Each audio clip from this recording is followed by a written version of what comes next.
Chers compatriotes, bonjour, bonsoir, selon l'endroit où vous vous trouvez pour suivre cette communication.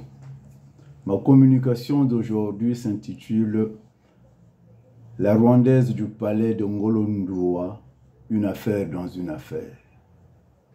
La panique des rats du jardin et des rats de la maison sur la Rwandaise du palais de Ngolo Ndoua n'est que la chronique d'un désespoir annoncé des courtisans. Le savant n'est pas l'homme qui fournit les vraies réponses. C'est celui qui pose les vraies questions, dixit Lévi-Strauss. Partons du postulat que le pouvoir arrête le pouvoir. Selon cette assertion de Montesquieu, pour résumer la théorie de la séparation des pouvoirs, Sassou Nguesso, en bon alchimiste soucieux de cet animal pris dans le filet, a été obligé d'engager une Rwandaise à ses côtés, dans le but de rendre positif ce qui est négatif autour de lui. Autrement dit, transformer le cercle vicieux dans lequel son tribalisme l'a enfermé en cercle vertueux. C'est une question de survie. Ne dit-on pas que à malin, malin est l'ennemi. Pourquoi Sassou Nguesso fait recours au cercle vertueux? Est-ce une question de psychologie ou d'économie? That is the question. On savait Sassou rusé, malin, futé. Mais nous étions à 1000 lieues de le voir en grand stratège, capable de dérouter et désorienter son propre clan. Se voyant pris dans la nasse, au milieu des intrigues qui minent le palais présidentiel, ce dernier sort un lapin de son chapeau en la personne de Madame Françoise Joly, la Rwandaise, aux mains de qui il lègue 75% de l'antilope, enfermé dans le filet, clouant au pilori ses propres créatures, dont les figures emblématiques sont Jean-Dominique Okemba, Jean-Jacques Bouya, Ngakoso et consorts, tous les prétendants au trône qui se voyaient ouvert les portes du pouvoir. À malin, malin et demi, ces derniers oubliant que Sassou a un train d'avance en anticipant sur les événements. L'atmosphère lourde et suspicieuse a alerté cet homme avisé qui cherche à s'épargner la tragédie de Mariam Wabi.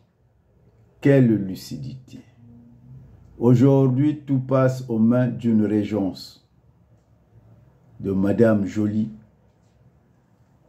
à qui rien n'échappe en matière de sécurité et sur les sujets régaliens de l'État. Cette Madame de Pompadour, à sa manière, occupe désormais une place de choix. En jetant les ponts avec le Rwanda, à travers les accords de cession de terre du Congo au Rwanda, la présence de Madame Joly est un signe fort des relations bilatérales, montrant par là que le Rwanda a désormais son mot à dire sur le Congo-Brazzaville, sur la situation du Congo-Brazzaville. Ainsi, Sassou a-t-il réussi à désarmer son monde, à couper l'herbe sous les pieds à ceux qui fantasmaient à sa succession. L'homme a plus d'une corde à son arc. La présence de Madame Joly symbolise celle du Rwanda sur Brazzaville.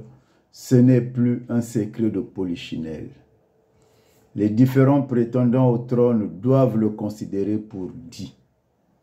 Devant cette situation abracadabantesque, créée par le PCT s'opposant à Christelle Denis Sassou Nguesso de prendre les rênes du parti, Sassou Nguesso a vite compris que tout chemin mène à Rome en allant solliciter l'appui d'un outsider. Ainsi, le PCT n'est plus qu'une dépouille à la renverse. Il n'est plus ce cheval de Troie pour amener Kiki au pouvoir. Pour la succession de son père, le Rwanda apparaît aux yeux de Sassou comme la meilleure logistique pour parvenir à ses fins. Entre Kiki et deux outsiders, quelle habileté et quelle ruse! Rira le premier, rira le dernier. Armand Monziono Boutelezi Mushinzo Congo. Comme d'habitude, chers compatriotes, je vous invite de vous abonner sur ma chaîne YouTube, car c'est sur cette chaîne que nous développons le concept de l'opposition citoyenne de juxtaposition. J'en ai terminé. Que Dieu bénisse le Congo.